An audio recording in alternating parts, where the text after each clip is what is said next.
muitos irmãos também conhecem, que já foram membros aqui da igreja. Sem mais delongas, irmãos, Jeremias capítulo 29, verso de número 11, diz assim a palavra do Senhor: pois eu bem sei os planos que tenho a vosso respeito, diz o Senhor, planos de prosperidade e não de mal, para vos dar um futuro e uma esperança. Então me invocareis e vireis a orar a mim, e eu vos ouvirei. Verso 13: vós me buscareis e me encontrareis, quando me buscardes de todo o vosso coração. Eu me deixarei ser encontrado por vós, diz o Senhor. Eu mudarei o vosso destino. Eu vos reunirei dentre todas as nações e de todos os lugares para onde eu vos dispersei, diz o Senhor, e vos trarei de volta para o lugar de onde vos exilei. Vós dizeis: o Senhor nos levantou um profeta na Babilônia. Ó Deus, fala conosco, ó Pai, porque precisamos ouvir a Tua voz. Ó Pai, que em nome de Jesus, o Teu Espírito Santo, Deus, fale conosco através da Tua palavra, que a Tua palavra seja ministrada ao coração do Teu povo. É o que eu te peço, te agradeço, que eu diminua e Tu cresça, ó Pai. Que eu suma e Tu apareça, mas que o Teu nome seja glorificado mais uma vez na pregação da Tua palavra, em nome de Jesus. Amém e amém.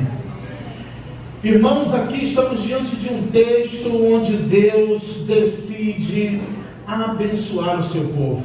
É uma decisão de Deus abençoar. Mesmo o povo de Deus, no caso Israel, vivendo um momento de cativeiro babilônico por desobedecer à vontade do Senhor. O povo desobedeceu. O povo adorou outros deuses. O povo teve todo o tempo do mundo para se curvar diante do Senhor e não fizeram. Jeremias durante muito tempo profetizou, Isaías profetizou, e o povo não se arrependeu, o povo não se converteu. O povo adorava imagens, adoravam outros deuses, confiavam em tantas coisas menos no Senhor, confiavam em si mesmos, confiavam na sua própria força, menos no Senhor. Em Jeremias 18, Deus vai dizer que enganoso é o coração do homem. Mas no Jeremias 17, ele vai dizer que maldito é aquele que não confia no Senhor, que faz a sua carne o seu braço e se aparta do Senhor. E fala que bendito é aquele que confia no Senhor, cuja esperança é o Senhor. Então, meus irmãos, esse contexto aqui é apresentado, onde o povo já está no cativeiro babilônico. O povo está sobre a opressão de Nabucodonosor. O povo de Israel foi levado, exilado para a Babilônia. E ali passaria 70, no mínimo 72 anos, sendo escravos da Babilônia, sendo escravos do rei Nabucodonosor, para que nunca mais adorassem outros deuses. Pois ali, no cativeiro babilônico, eles saberiam que só existe um Deus digno de toda honra, de toda glória, de todo louvor. Eles tiveram todo o tempo do mundo para se arrepender, mas não se arrependeram, igual a nossa geração. Teve todo o tempo para se converter, para se voltar para o Senhor, mas não se voltaram para o Senhor. O profeta Isaías também diz: buscar ao Senhor enquanto se pode achar, invocá-lo enquanto está perto. Também o profeta Oséias fala sobre isso. Meus irmãos, mas aqui nós podemos observar que mesmo no cativeiro babilônico, mesmo punindo o seu povo, mesmo o povo tendo que passar por um processo de disciplina, mesmo o povo tendo que passar por um processo de aprendizagem, o Deus de Israel não abandonou o seu povo. Deus é um Deus que não vira as costas para o seu povo. Afinal de contas, Ele escolheu a nação de Israel para ser a sua propriedade particular e peculiar. Era o povo de Deus. Deus era conhecido entre as nações como o Deus de Israel. Então Deus não poderia também, irmãos, de certa forma deixar o seu nome sendo escarnecido por outros povos como um Deus que não tem poder para salvar. Em contrapartida, Deus também não deixa de punir os pecados do seu povo, ainda que seja o povo escolhido do Senhor. Meus irmãos, eu tenho algumas aplicações práticas da parte de Deus para mim e para a sua vida nesta noite.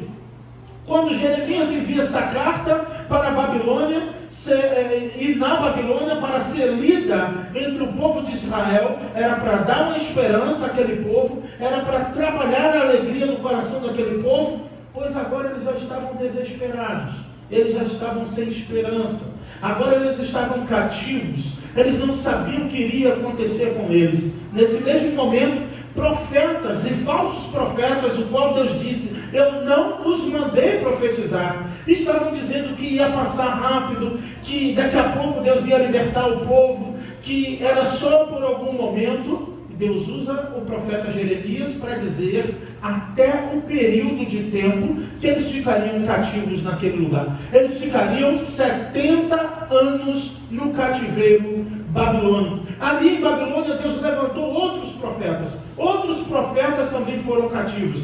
Jeremias ainda não tinha ido nessa primeira leva dos exilados de Babilônia. Então Jeremias de Jerusalém manda carta e com as profecias do Senhor para a Babilônia. Nós bem sabemos que temos alguns profetas do exílio, como Ageu, nós temos alguns profetas do exílio, como Ezequiel, como Daniel, homens que foram levantados dentro de Babilônia para anunciar a palavra do Senhor e para ser boca de Deus na terra. Irmãos, vivemos em um mundo difícil. Apocalipse descreve a nossa geração como a grande Babilônia. Estamos vivendo em um mundo tenebroso, em um mundo pervertido. Irmãos, a cada dia as incertezas tomam conta de nosso coração. Muitas coisas ruins têm acontecido. Muitas coisas ruins a cada dia têm se aperfeiçoado e assim tomando conta do nosso coração, promovendo medo, ansiedade, desespero, vergonha,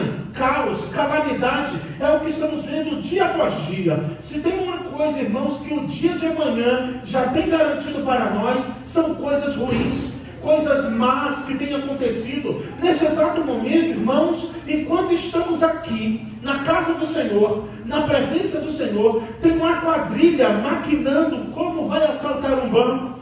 Tem um grupo trabalhando e pensando de como vai destruir uma família. Irmãos, eu tenho certeza disso, que enquanto estamos na presença do Senhor, a corrupção generalizada do nosso país está se aprimorando.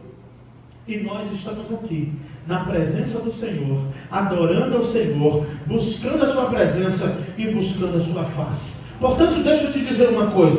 O que Deus pensa sobre o seu povo não muda o fato de que nós tenhamos que passar por algum processo. O processo que Deus nos submete de disciplina, de ensinamento, de angústias, de tristezas, de aflições, não muda o pensamento de Deus sobre nós.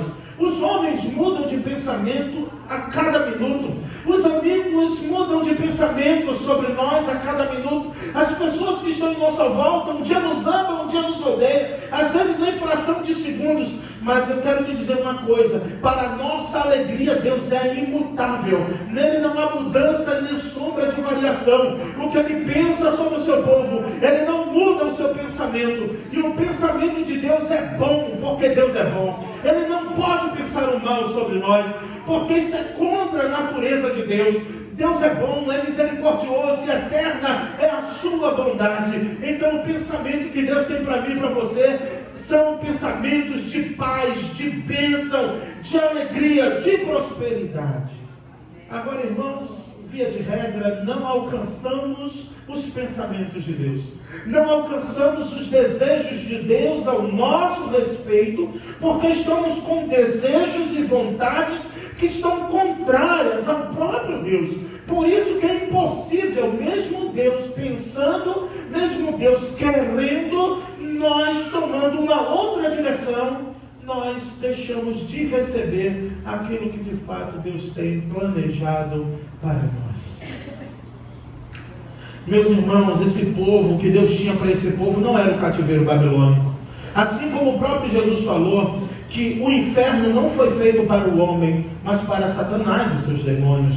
Deus sempre pensou bem no seu povo. Deus sempre pensou bem no seu povo para que eles reunidos pudessem adorar, glorificar e bendizer o seu santo nome. Mas o que é que o homem faz? Deus salva o homem, Deus liberta o homem, Deus cura o homem. Quantas coisas boas Deus fez por mim, e para você durante esse ano. Quantas coisas Deus já executou e irá executar. Isso não mudará o fato de nosso coração muitas vezes ser ingrato diante do Senhor, porque o nosso coração é perverso. Eu botei uma frase essa semana nos grupos da igreja: Deus não quer o seu melhor, Ele quer o seu pior, que é o seu coração.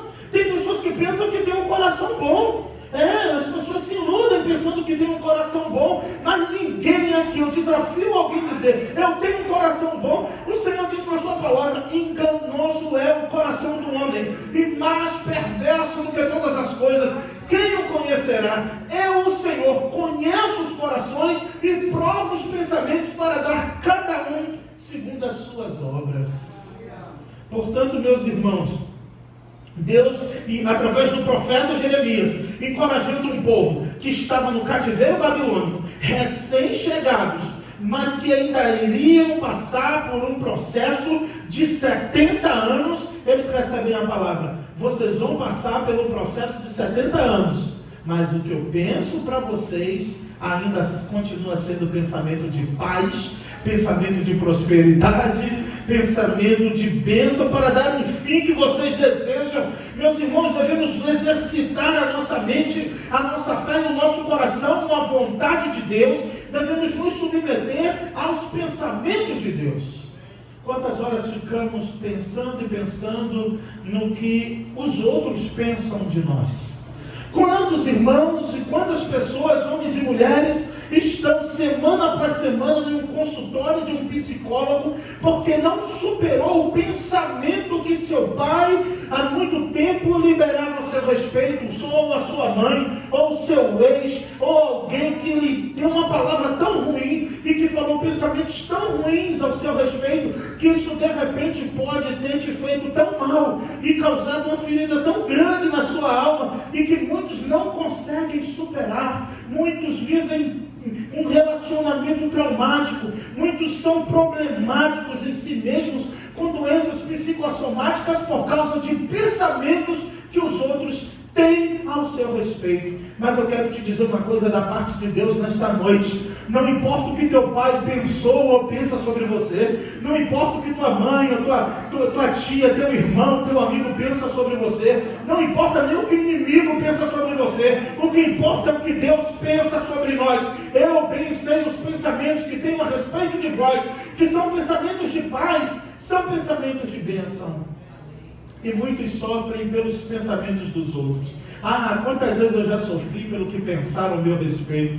Quantas vezes eu já sofri, talvez você já sofreu ou sofre por alguém pensar algo de você, e ainda mais quando pensam coisas inverídicas, coisas que não são verdadeiras. Como isso nos fere?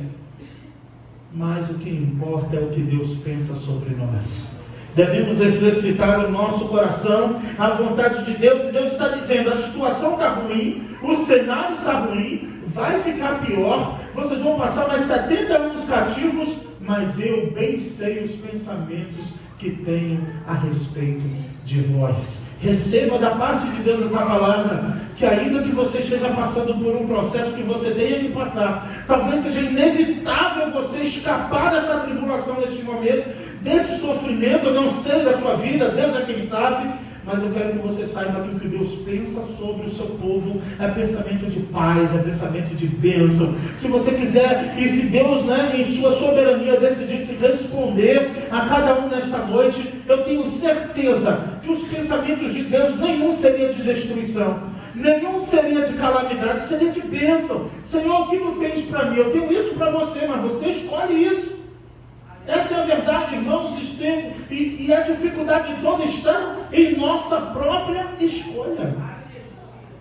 Pois embora, sendo um crítico ferrenho do livre-arbítrio do homem ser árbitro de si mesmos, eu acredito plenamente que Deus deu ao homem a liberdade de escolha para fazer a sua vontade, para lhe adorar, para bendizer ao seu nome. E se falta vontade em seu coração, você peça para Ele. Se falta fé, você peça para Ele. Se te falta alguma coisa, você peça para Ele, porque Ele é poderoso para fazer muito mais, além daquilo que pedimos ou pensamos. Agora para de se preocupar com o que pensam de você. Esquece as coisas que para trás ficaram e foca no que Deus pensa de você, no que Deus pensa para você. E à luz da palavra de Deus, eu posso afirmar que o que Deus pensa para você é pensamento de paz. É o homem que prefere a guerra, mas o pensamento de Deus é paz. O homem prefere o ódio, mas o pensamento de Deus é amor, porque Deus é amor. O homem prefere a injustiça, mas Deus é justo. E nesse ano de 2023, que irá se iniciar daqui a alguns minutos, você precisa sair daqui deste lugar, com a certeza em sua cabeça, em seu pensamento, em seu coração, que Deus pensa o melhor para mim. Deus quer que eu seja próspero, Deus quer que eu seja abençoado, Deus quer que o seu povo seja curado. Meus irmãos, Deus quer que o seu povo viva com fartura de dias. Esse foi sempre o desejo de Deus, desde o início, quando deu 920 anos ao homem. A Enoque andou 365 anos com Deus. Porque Deus sempre desejou abençoar o seu povo. Só que o homem sempre desejou frustrar, ou melhor, ir contra a vontade de Deus. Como Deus é imutável, um dos atributos de Deus é a imutabilidade. Ele não muda, ainda que você passe pelo processo, ainda que a sua liberdade de escolha não te isente das responsabilidades da sua escolha. Ele pensa sempre o melhor para o seu povo. Ele pensa o melhor para a tua família. Ele pensa o melhor para o teu filho, ainda que teu filho não entenda. Ele pensa o melhor para a tua esposa, para o teu esposo, para a tua casa, para a tua família. Saiba, Deus nesse texto nos permite perceber os seus pensamentos, pois em Isaías 55 ele vai dizer que assim como a terra é distante do céu, assim os pensamentos de Deus para os pensamentos dos homens.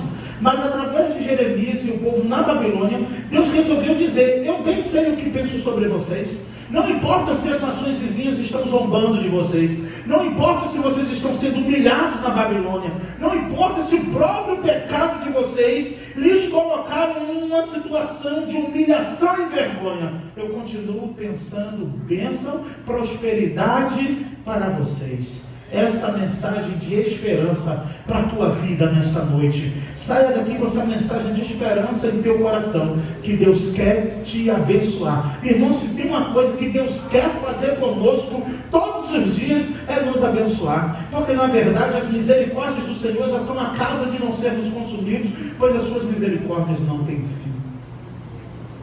Mas muitas vezes já acordamos direcionados a fugir das misericórdias do Senhor, a fugir da presença de Deus, a não falar com Deus, acordamos e muitos dormem e acordam como se Deus não existisse. Mas Deus continua pensando paz, bênção e prosperidade. Ainda que o seu povo esteja num lugar onde ele não quer, ainda que o seu povo tenha que ir para um lugar onde não deveria estar, a vontade do Senhor é essa. Mas tem uma condição para que essa vontade, para desencadear o pensamento de Deus. Deus pensa bênçãos, amém. Deus pensa paz. Deus pensa para mim prosperidade. Deus pensa para mim vitórias, amém, irmãos? Deus pensa para mim a cura. Deus pensa para mim coisas boas, porque Deus é bom e nele não habita mal algum, então ele não pode pensar ruindade sobre nós. Então Deus só pensa coisas boas. Mas tem uma condição para que possamos experimentar os pensamentos de Deus, para que esses pensamentos se concretizem em nossas vidas. Ele diz no verso 11: então me invocareis, orareis a mim e eu vos ouvirei. Se eu penso coisa boa sobre você, se Deus já disse que pensa paz e prosperidade, o que é que Deus está esperando do seu povo? Clamar, pedir e dar-se-vos-á. Buscai e encontrareis, batei e abri-se-vos-á. Porque aquele que pede, recebe, aquele que busca, encontra, e aquele que bate, a porta se abrirá. O Senhor condiciona isso. Jesus anda 3 anos e meio com seus discípulos. Eles nunca fizeram um pedido para Jesus especial. E Jesus em João, no Evangelho de João, vai dizer: estou há tanto tempo convosco que até agora vocês não pediram nada. Peça alguma coisa ao meu Pai em meu nome, para que Ele vos conceda e o nome dele seja glorificado. Oração respondida resulta na glorificação do nome do Senhor. Deus não responde as nossas orações muitas vezes porque merecemos, mas para que o nome dele seja glorificado através daquele pedido realizado. Mas, meus irmãos, oramos muito pouco, clamamos muito pouco. A irmã falou aqui das horas de orações. Ainda bem que ela não falou da quantidade de pessoas nos cultos de orações, porque quando chega a 10 a gente salta de alegria quando vem 10. Irmãos, oramos muito pouco, devemos orar mais, porque se Deus pensa coisas boas, se Deus quer derramar prosperidade, se Deus quer derramar bênção, o que Ele está esperando? Está esperando você pedir. Está esperando você pedir com fé. Ele diz aqui: então clamareis a mim, vocês virão a mim, falarão comigo, e então eu ouvirei vocês. Quer bênçãos do Senhor no ano de 2023 para a tua vida? Sem intimidade com Deus não dá. Só recebe coisas especiais de Deus, só recebe bênçãos do Senhor, além das bênçãos comuns, da graça comum que Ele derrama todos os dias para todos os homens, mas só desfruta do sobrenatural de Deus quem tem e quem busca a face de Deus em oração. Que o ano de 2023, temos tantas metas, irmãos, quantas promessas eu já quebrei ano após ano. Vamos ver se essa eu consigo, vencer 2023, vocês estão entendendo, Meu Deus do céu, e a gente só fica esperando até mais de 20 dias e falando: não, ano que vem eu vou comer tudo agora, porque ano que vem você não tem misericórdia de mim, que não permitiu nada acontecer, Eu cheguei no último dia, graças a Deus, Mas a gente fala tanta coisa. Ano 2023 vai ser diferente. Ano 2023 eu vou emagrecer. Ano de 2023 eu vou fazer isso, eu vou fazer aquilo. Coloca uma coisa na tua lista de prioridades para o ano de 2023. O ano de 2023 eu vou orar mais do que eu orei em 2022. Eu vou buscar mais do que eu busquei. Eu vou orar mais. Eu vou orar porque só orando, só falando com Deus para receber as bênçãos do Senhor. E o Senhor diz então, olha aí o 12: então me invocareis, vireis a orar a mim, e então eu vos ouvirei. A condição. Deus está dizendo: é impossível que você fale comigo e eu não responda a você. É impossível que essa oração seja para mim, que ela fique sem resposta. Vocês virão, orarão a mim e eu vos ouvirei. Vocês vão parar de pedir as coisas para os outros. Vocês vão parar de depender dos outros. Vocês vão parar de criar expectativa nos outros. Vocês vão parar de se projetar em cima do que os outros podem fazer por você, porque no final vai te deixar na mão. Mas se você vir a mim, se você orar a mim, se você buscar a mim, eu vou ouvir você. Essa é a palavra de Deus para você nesta noite. Você quer mais de Deus? Você quer algo além disso, que você sair daqui com certeza? Eu vou falar com Deus, eu vou clamar a Deus, e Ele vai me ouvir. Você precisa sair daqui com essa convicção. Se vocês me buscarem, vocês me encontrarão. Olha o verso 13: vós me buscareis e me encontrareis, se me buscardes de todo. O problema é que tem muitos ídolos no coração do homem, onde Deus não é o centro, onde Jesus não é o centro. Ele tem até um pedacinho do seu coração para Jesus. Ele canta aquela música: seja bem-vindo aqui, esse cantinho é seu, pode entrar. Ele quer que Jesus entre em seu coração, mas bem no cantinho. Mas tem outra condição: Ele quer todo o seu coração. Talvez seja por isso que ficamos muitas vezes sem resposta, porque quando Deus sonda o nosso coração, percebe que tem muitas coisas em nosso coração que ocupam um lugar que deveria ser o trono do Senhor Jesus. Que neste ano de 2023, Cristo sendo o centro do seu ser, você coloque Jesus não como prioridade. E muitos falam: Deus tem que ser prioridade. Não, Ele não quer ser prioridade. Ele quer ser exclusividade. Ele não divide a sua glória com ninguém. Ele não divide o teu tempo. Ele não divide o teu dinheiro. Ele não divide a tua mente. Ele não divide o teu coração. Ele quer que você seja exclusivamente dele.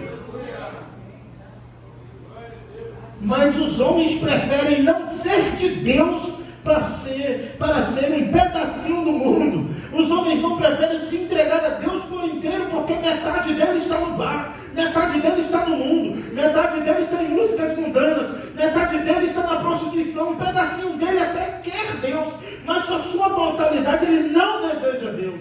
E a nossa carne nunca vai desejar a Deus. A nossa carne vai sempre desejar o pecado.